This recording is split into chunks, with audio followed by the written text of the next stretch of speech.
तर जरांगे पाटील जी भूमिका घेत आहेत ती एकेरी आहे आणि बावनकुळेंनी ही टीका केलेली आहे। तर सरकार उलथवण्याची भाषा करणं चुकीचं आहे, जरांगेंनी चिथावणीखोर वक्तव्य करू नयेत असं चंद्रशेखर बावनकुळेंनी म्हटलंय। मुख्यमंत्री देवेंद्र फडणवीसांनी आरक्षण देण्याचं काम केलेलं आहे।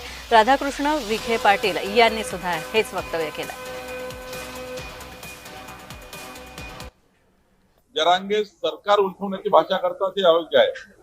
कारण देवेंद्र फडणवीस सरकार, एकनाथ शिंदे सरकार, अजित पवार सरकार हे जे महायुती सरकार आहे, हे सरकार 3,17,00,000 मतांनी निवडून दिलाय।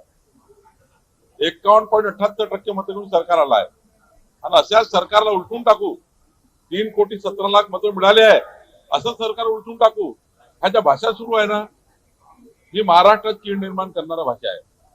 आणि माझी विनंती आहे सर्वांनाच की महाराष्ट्रामध्ये चिथावणीखोर भाषा करू नये।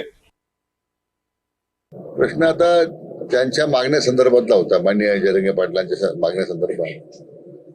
तर त्याच्या बाबतीमध्ये एक प्राथमिक चर्चा मी आज केली की आपण उदाहरणार्थ त्यांची मागणी त्या हैदराबाद गॅझेटरच्या संदर्भात होती, सातारा किंवा मुंबईच्या गॅझेटर संदर्भात होती, त्याचा मी आज आढावा घेतलाय।